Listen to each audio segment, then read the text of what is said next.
Today we have to listen Brahmavihara Dhamma.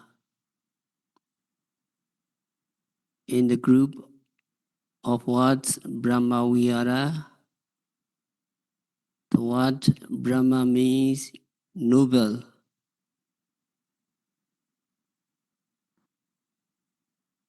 And Vihara means or abiding or living. So Brahmavihara means noble living, or rather living in the exercise of goodwill. If you analyze Brahmavihara, we include metta, friendliness or loving kindness, karuna, compassion, mudita, goodwill or rejoicing with others in their happiness or prosperity, and upekkha, equanimity or indifference to pain and pleasure. So these are the 4 kinds of Brahmavihara. However, it has been mentioned in Mahagovinda Sutta as Brahmacharya. So Brahmavihara Dhamma is commonly named as Brahmacharya. Brahmacharya means life of holiness or living a virtuous life. So this can be also called Brahmacharya Dhamma, Brahmavihara and Brahmacharya.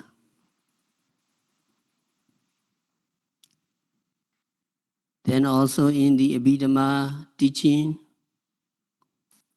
this Brahmavihara Dhamma has been preached as Appamenya.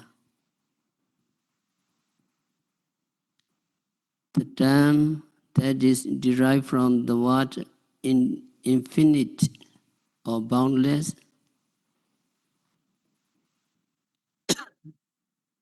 It has been so named as Appamenya because one developing loving kindness, metta, it could be done with unlimited practice or perfect exercise of the qualities of friendliness, metta towards all beings.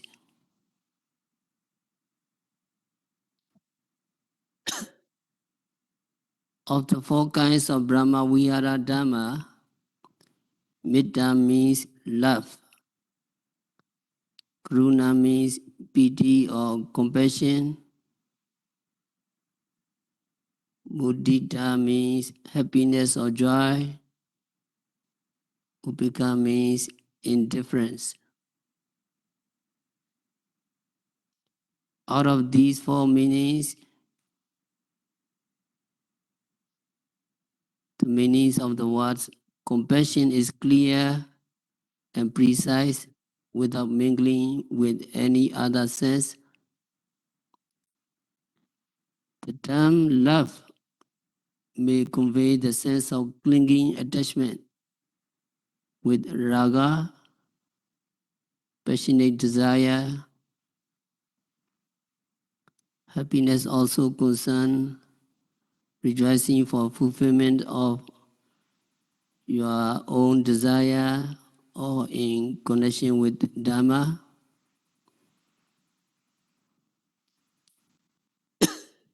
Indifference covers various aspects of mental sensation. As such, if the meaning of the term metta, mudita, and upekkha are translated as love, happiness, and indifference, it would appear to have related to other meanings of different shades. So it would be more obvious if they are expressed in ordinary Pali usage as Metta Bhavana, Karuna Bhavana, Mudita Bhavana, and Upekha Bhavana. You practice all kinds of bhavana. You emphasize on Vipassana Bhavana, developing the whole day, the whole month, the whole 2 months, Vipassana Bhavana. Not only Vipassana Bhavana, but also you practice Metta Bhavana and also Asubha Bhavana and Buddha Nusati Bhavana, recollections of the virtues of the Buddha, etc. So you practice various kinds of bhavana, meditation. So here, Metta Bhavana, Karuna Bhavana, Mudita Bhavana, and Upeka Bhavana, we will use the ordinary Pali language, which is more comprehensively clear in delivering the discourse. Metta Bhavana means to develop your mind with loving kindness towards others, even if a thought occurs wishing prosperity to others, it is but a virtuous thought. What is meant by Karuna Bhavana is to develop compassionate feeling towards other beings,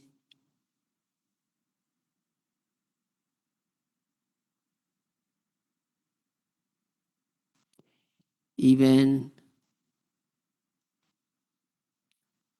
ordinarily if you feel pity towards the other, wishing him or her escape from suffering. It is a virtuous thought of Karuna.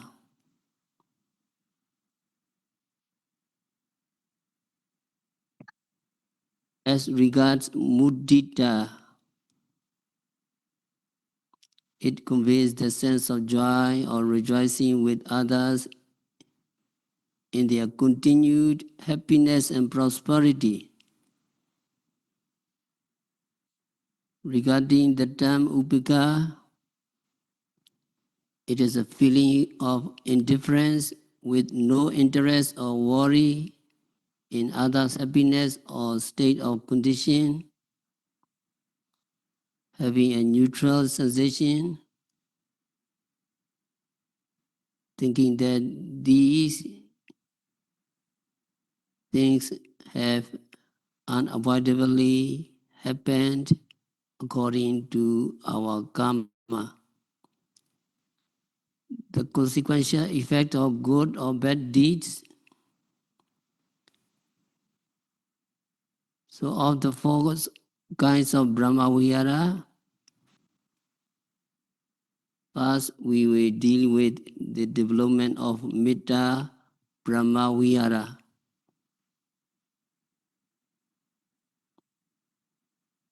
So in the Visuddhimagga, before explaining the manner as to how contemplation should be made on Patavi Kasina,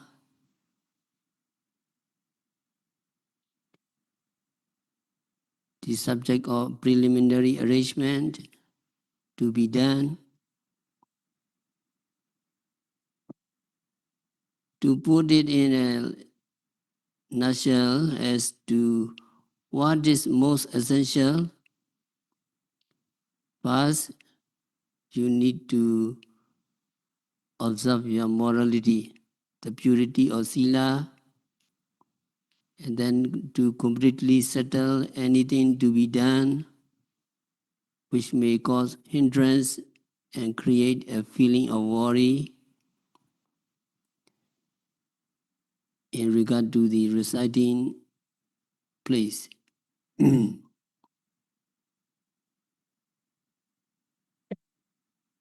next point is to accept with faith and confidence the instruction given relating to the method of developing meditation on loving kindness,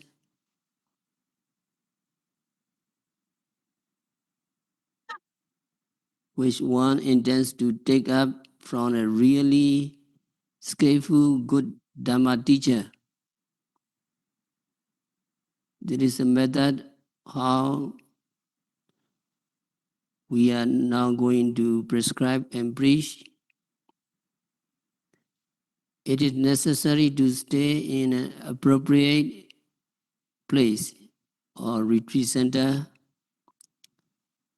and to settle off all anxiety likely to creep in, such as shaving the head, cutting off the hairs on the head, and clipping the finger and toenails, and carrying out other trivial matters.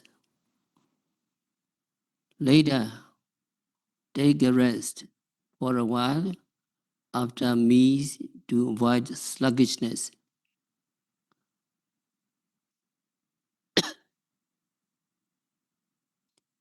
Only after finishing up all various kinds of jobs that need to be performed, you need to choose a quiet place,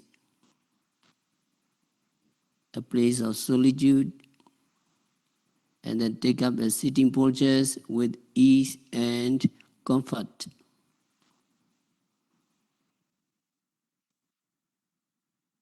Sitting with ease and comfort means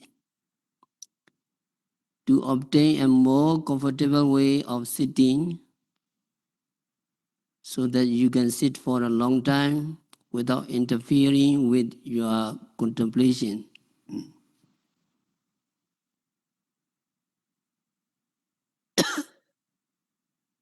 To begin training, the best way is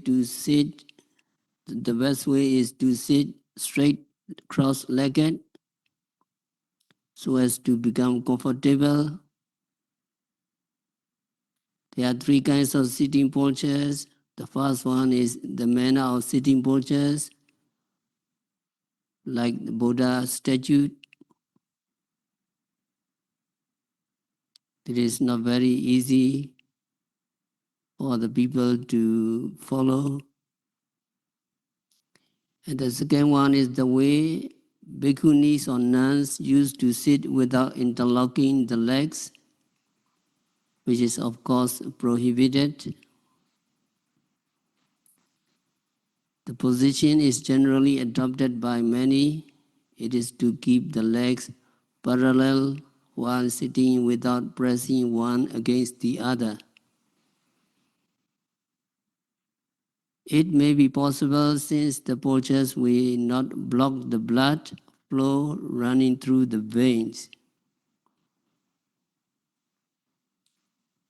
The third one is sitting postures adopted by bhikkhunis, which is not prohibited.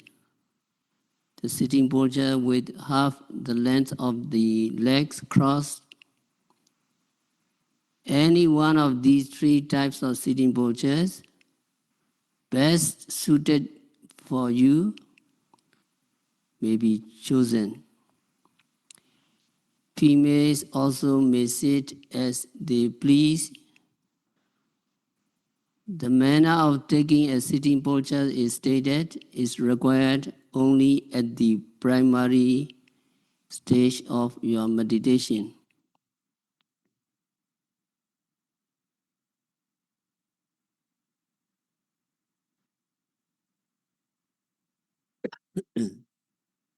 Meditation can be done while walking or standing or sitting or lying down, which are the four usual postures. It is clearly evident that meditation exercise can be made by adopting any one of the four postures as stated in Metta Sutta. In the Metta Sutta, Buddha said, Daitan Charan Nisinowa Sayano Yawata Sawita Medo Etan Dateya.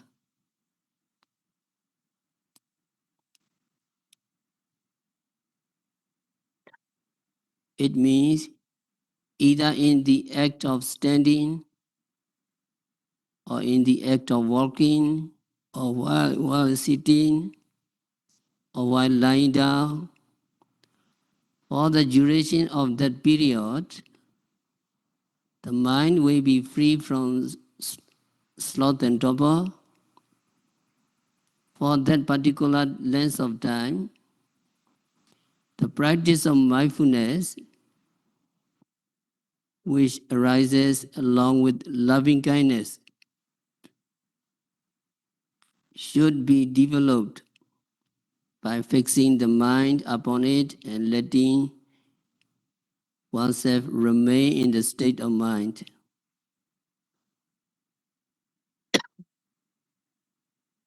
So it has been clearly instructed to contemplate and note by way of assuming the four usual postures, not only in respect of Metta Bhavana, but also in regard to practicing Satipatthana Vipassana.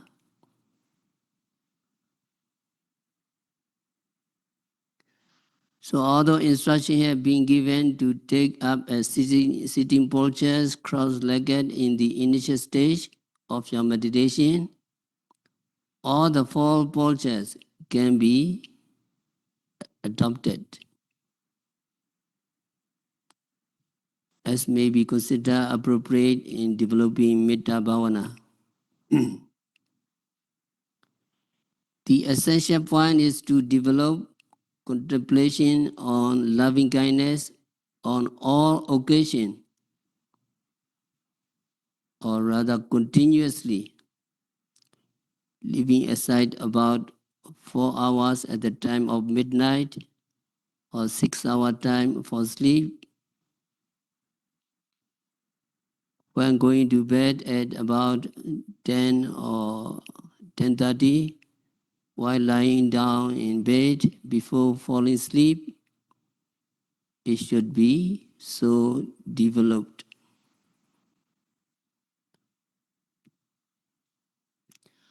After taking up the cross-legged position, the force of anger and the advantage of patience should be reflected upon. If these have been already reflected upon earlier, it would be quite sufficient.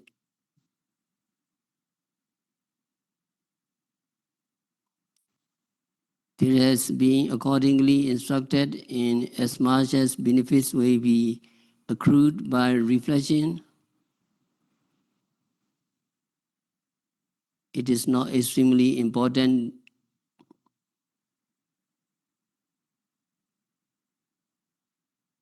if meditated with intense faith and enthusiasm. Beneficial result will be obtained. Nevertheless, if you are going to undertake any kinds of work or business, there may be things which are to be reflected upon. A rejection can be made only when you see the fault. For example, take the case of a person cleaning a room in your house or monastery.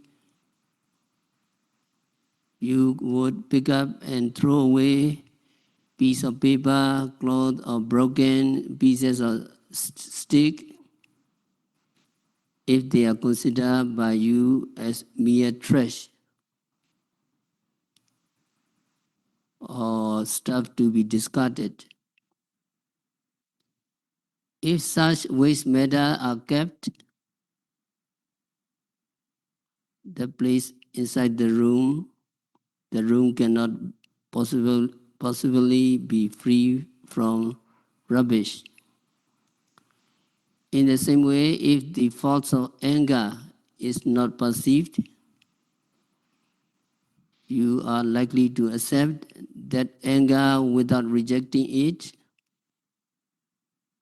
There is every possibility that such a state of affairs or condition would prevail. Nowadays, people bear grudge against someone for having done something wrong to their detriment,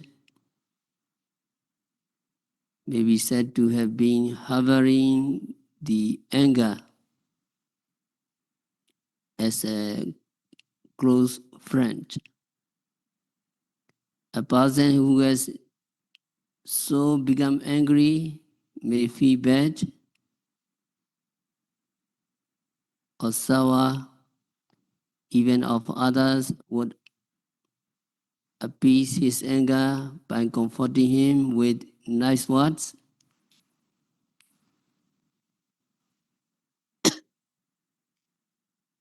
And then he might even consider it pleasurable to entertain this blooming anger for sobering him down. Moreover, it is likely that he would even blame them for bossing him. It is not your business, don't interfere me, he may say. This is like a person who keeps a venomous viper in his pouch, accepting the anger, not realizing that disastrous consequence or the faults of anger. So to be able to reject the anger, meditator should reflect upon the faulty nature of this anger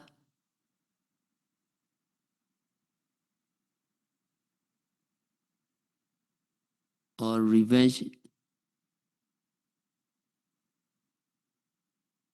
The manner of reflecting to be done according to the text of Dhamma is mentioned.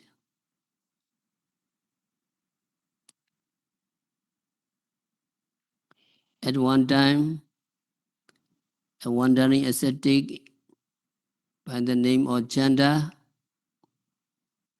asked Venerable Ananda, for what kinds of fault that is apparent in raga, attachment, dosa, anger, and moha delusion?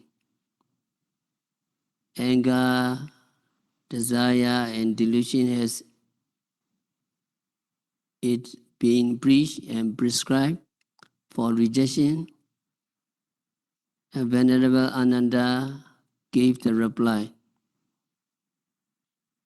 O my friend Chanda, an evil person who is bearing ill will or who is becoming angry, his mind is being overwhelmed with anger and overpowered by resentment. The anger wishes use up or wipe up all noble mindedness.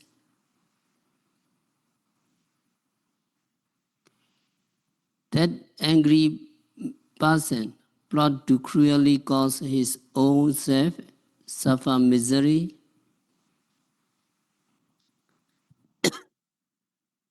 That person carry out plans to ill-treat himself as well as others and bring about miserable condition. Physically, bad deeds such as killing, stealing are committed, and verbally and mentally he utter abuses words, ill-wishing others ruin or destruction in life and property and so on. In essence, it is to reflect and exercise restraint based upon the Dhamma so preached.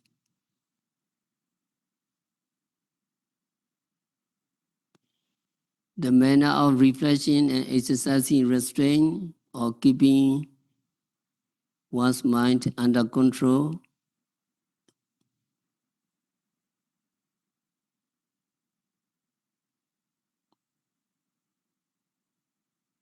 you understand when giving rise of aggressive anger, it is obvious that that person becomes miserable. Previously, feeling of joy and happiness pervades him. That joy and happiness immediately disappear when he gets angry. Mental distress takes place, which then change his looks to become green, and he would become fidgety. The more he becomes furious, the more he or she is distressed and embarrassed, both physically and mentally. Anger may incite him or her to commit murder or utter obscene words. If he or she makes a retrospection of his or her past evil deeds, he or she will in the least feel sorry and humiliated by being conscious of his own guilt, or that if he or she has committed a crime.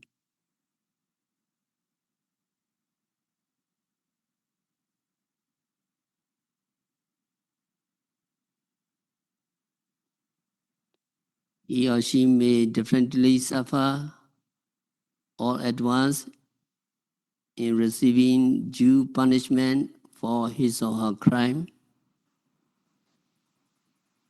Furthermore, in his next existence, he can go down to the lower states where he will invariably have to undergo immense suffering and misery. This is just a brief description of how anger will bring about serious consequences. Such incidents can be personally experienced and known by mere retrospection.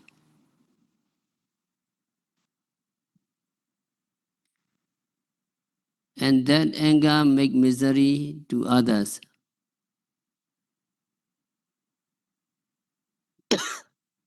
Misery caused to others people by anger is more obvious.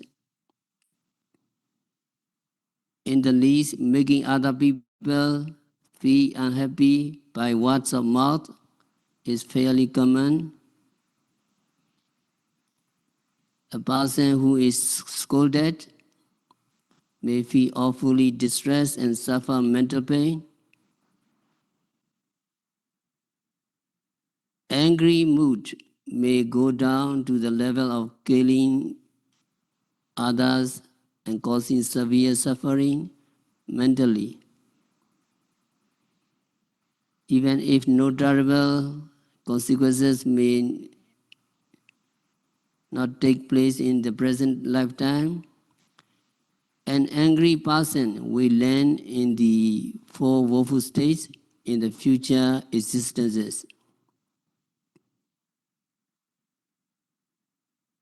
If at all he is reborn in the worlds of human beings, a virtue of his some wholesome karma, he or she will be greatly handicapped with a short span of life, various kinds of diseases, and ugliness in his personal appearance. So it's clear, anger cut both ways, endangering both the person who is angry and the victimized person.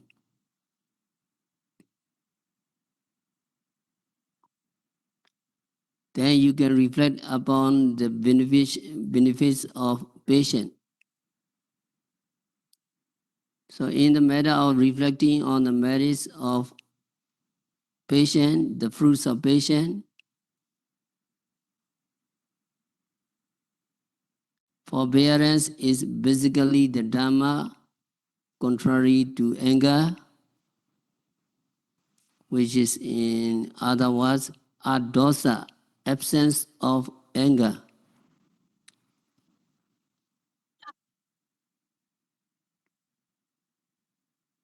Patience is similar to the essence of metta, loving kindness. In special, that is said to have patience is to be able to endure any kinds of provocation and to remain calm without anger and doing evil. Metta or loving kindness is more significant, far reaching in meaning than patience. It is a quality of goodwill, rejoicing with other people's happiness. The advantages of patience have been described in Visuddhimagga.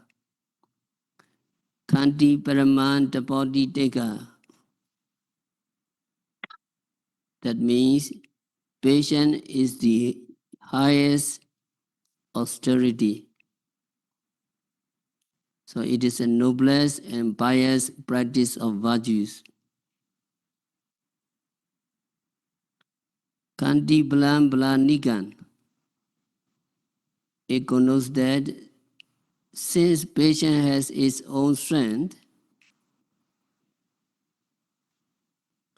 it should be understood as preached by the Buddha that the beneficial fruits of patience, by symbolizing the attribute of a noble person, Brahmana, has the force of strength, which is patience. Patience is like if you are patient, you have big army to attack the anger. So what is actually meant by this Dhamma is that the strength of patience capable of preventing anger. It is like a force of army which is able to defeat the enemy. So Buddha preached that a person who is equipped with the strength of patience is a Brahmana, a noble person. Sadatta Parama Atta Kantiya Binyo Na Vijati. The gist of this phrase is that of all the advantages, your own benefits or interest is the noblest. Among the best advantage, nothing excels the beneficial result of forbearance or endurance. So the advantages of patience should be realized as had been stated by kings of Devas.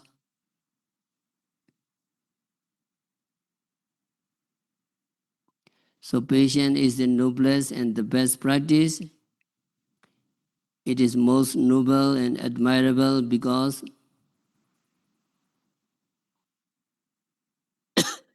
the person who has patience will be able to tolerate all criticism or irritating remarks which would ordinarily incite.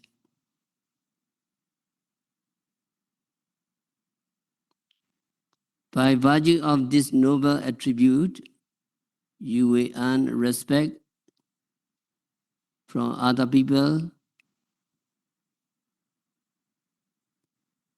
You will also receive help and assistance when occasion arises and can bring about closer intimacy between yourself and other people.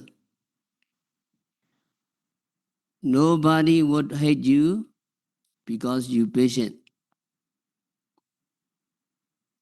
These advantages or benefits are quite clear. If retaliation is made against any verbal attacks, hot arguments will ensue between the two parties and quarrel will break out.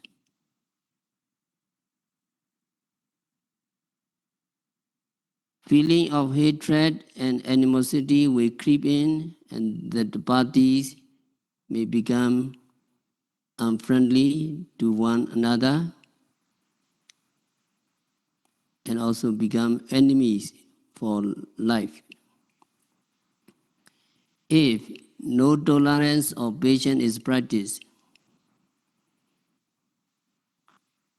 he will be inclined to cause harm to another throughout the entire lifetime. However, if patience is cherished, it would bring about a waltz of advantages. This can be clearly known by retrospection. Buddha had prescribed in the form of Patimokkha, the code of conduct for monks.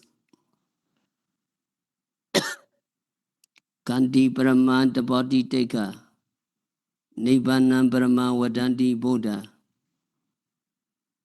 This has been mentioned earlier. Nibbana, the most noble and virtuous, it was preached as such by the Buddha simply because all practice for the derivations of merits can be carried out successfully only if you have patience.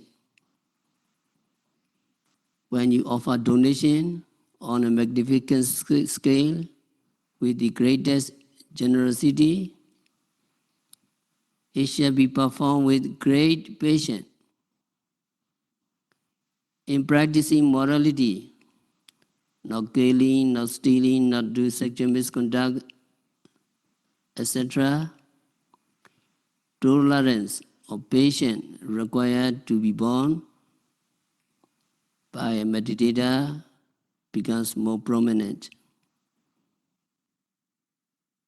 In practicing and developing meditation, that is Satipatthana Vipassana Bhavana, it becomes predominant. During the practice of bodily suffering and miserable condition have to be tolerated.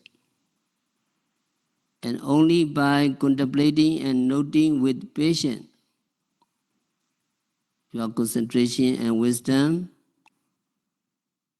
can be gained. If changes in the bodily postures are frequently made on account of minor discomfort, such as stiffness, hotness, and pain, it will be difficult to increase your own power of concentration.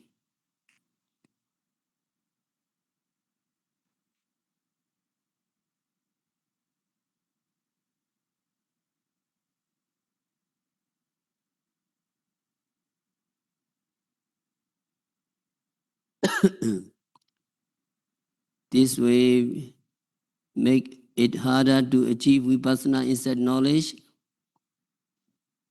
Only when you contemplate and note with patience and endurance, jhana can be attained. then only special knowledge of Vipassana insight knowledge, the higher awakening consciousness of the Dhamma, can be realized. So patience is the noblest and highest practice. So in our practice, we keep that teaching, patience leads to Nibbana. If you be patient, you can develop concentration, and concentration leads to Nibbana. So that saying is most appropriate in practicing for the fulfillment of 10 forms of paramis, dana parami, generosity, sila parami, morality, nikama parami, renunciation, kanti parami, patience, sitya parami, truth, adhaitana parami, determination, viriya parami, effort, and pinya parami, wisdom. Among these 10 paramis, adhaitana parami, determination, viriya parami, effort, and pinya parami, wisdom, approximate to the attainment of Nibbana. Only if persistent effort is made as originally intended to reach Nibbana with a firm determination, and your Vipassana knowledge will be fully accomplished. So, if diligently practiced with patience, Arahantship will be attained. So need to remember, can you follow me? Among the 10 paramis,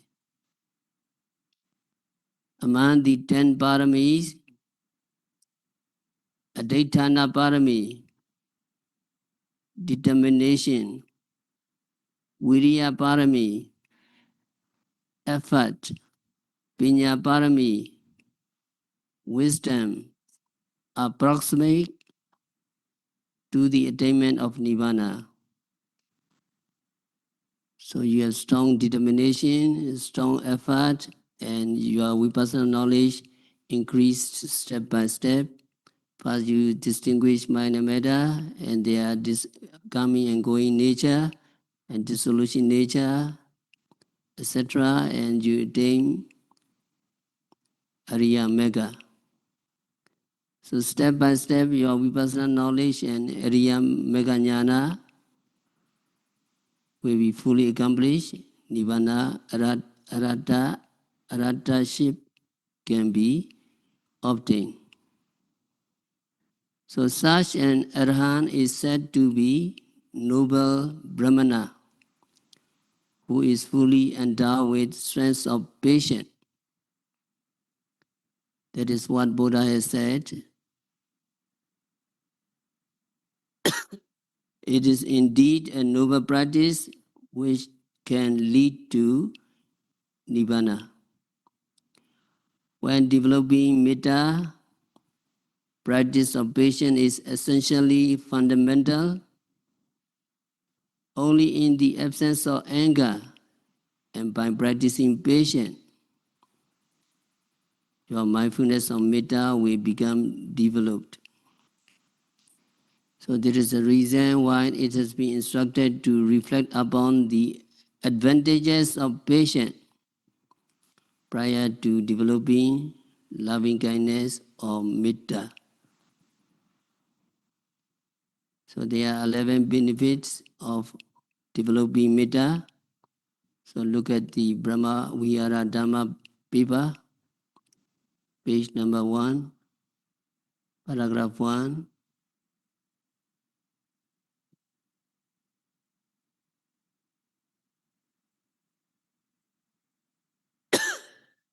So by developing metta, you can gain happy in sleep and in waking. You sleep and wake in comfort. The delightful dreams comes in a vision. You have no evil dream when you sleep. And humans and non-human beings love you. You are dear to human and non-human beings. Humans and devas showering love and affection. And celestial beings constantly keep on guarding. You are protected by deities. There are many deities, temple deities, tree deities, and also other deities will protect you.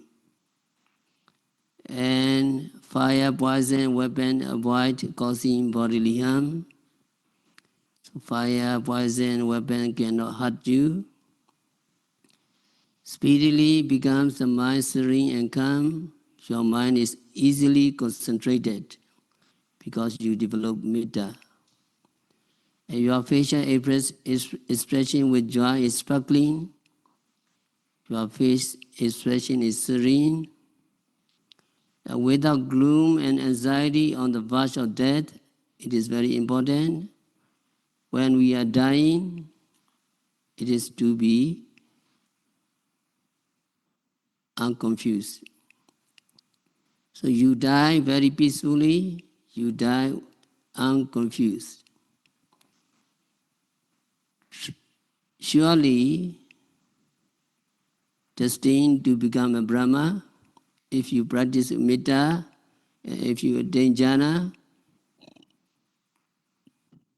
if you do not penetrate any higher stage, you will be reborn in Brahma realms. All constituting 11 attributes in number are the advantages accrued from the developing metta. So 11 advantages, can you follow me? Happy in sleep and in waking. Happy in sleep and in waking. Delightful dreams come in a vision. Delightful dreams come in a vision. Humans and devas showering love and affection. Humans and devas showering love and affection. Celestial beings constantly keep on guarding. Celestial beings constantly keep on guarding. Fire, poison, and weapons avoid causing bodily harm. Fire, poison, weapon avoid causing bodily harm.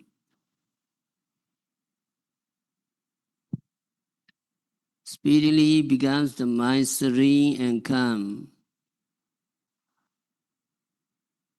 Speedily becomes the mind serene and calm. Facial complexion with joy is sparkling. Facial complexion with joy is sparkling. Without gloom and anxiety on the verge of death. Without gloom and anxiety on the verge of death.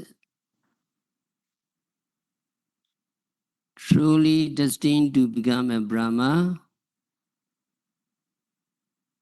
Truly destined to become a Brahma. All constituting 11 attributes in number are the advantages accrued from developing metta. By practicing vipassana meditation, by observing every phenomena occurring at the six senses, and by developing metta bhavana continuously and meticulously, may all yogis be liberated from all suffering. May all meditators realize the real peace in the very near future.